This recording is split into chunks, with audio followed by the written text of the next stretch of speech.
Early అవర్స్లో around 6:50 and 7 మధ్యలో ఇద్దరు అన్నోన్ అక్యూజ్ పర్సన్స్, ఇద్దరు అన్నోన్ అఫెండర్స్ ఈ సుల్తాన్ బజార్ పిఎస్ లిమిట్స్లోని కోటి ఎస్బీఐ బ్రాంచ్ దగ్గర పక్కనే ఉండేటువంటి ఏటీఎం దగ్గర ఈ విక్టిమ్ పర్సన్ క్యాష్ డిపాజిట్ చేయడానికి వచ్చినప్పుడు వాళ్ళు రెక్కి చేసుకుని ఉన్నట్టున్నారు. పక్కనే ఉన్నటువంటి బస్ స్టాప్ నుంచి వచ్చి అతన్ని ఒక సపోజిట్లీ తపంచా ఒక రౌండ్ ఫైర్ చేయడం జరిగింది.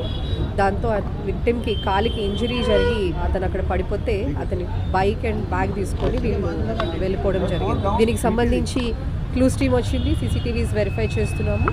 సెవెరల్ టీమ్స్ అన్నీ కూడా పెట్టి ఇన్వెస్టిగేషన్ టీమ్స్ పెట్టి టాస్క్ ఫోర్స్ అండ్ సిసిఎస్ టీమ్స్తో కలిసి కోఆర్డినేట్ చేసి we are working it out. Thank you.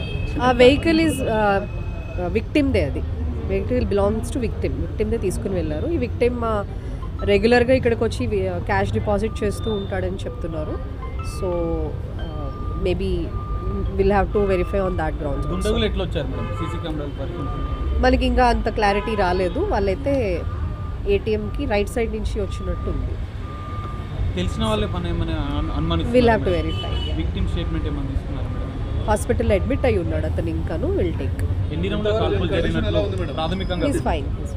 నగదు ఎంతవరకు? సుమారు 6 లక్షలు. మేడం ఎన్ని రౌండ్ల కాల్పులు జరిగినట్లు ఏమైనా గుర్తించారు? విక్టిమ్కి తగిలింది అయితే ఒక రౌండ్, బహుశా ఇంకొకటి కూడా ఫైర్ చేసి ఉండొచ్చు. మనం క్లూస్ టీమ్ వాళ్ళు వెరిఫై చేస్తున్నారు. నాంపల్లి సంబంధించిన అతను ఈయన క్లాత్ బిజినెస్ చేస్తూ ఉంటారు. క్లాత్ బిజినెస్కి సంబంధించిన క్యాషే డిపాజిట్ చేయడానికి వచ్చారు.